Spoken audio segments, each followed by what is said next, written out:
Hello, કેમ છો મારા વિડીયોને 4 ચાંદ લગાડવા વાળા મારા નૈના વહુનો આજે જન્મદિવસ છે અને નૈનાબેન માટે 2 શબ્દ કહેવા હોય તો 2 શબ્દ ના 2 શબ્દ નહીં, હેપી બર્થડે નૈનાબેન.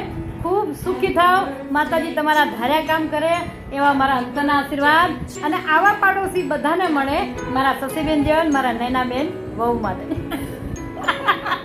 शशि आप भी बोलिए Nainaben. Happy birthday Nainaben. Thank you. God bless you. Yes, उसको तो इंग्लिश आवड़ता है. आप बहुत सुखी था, तुम्हारा धार्या काम था.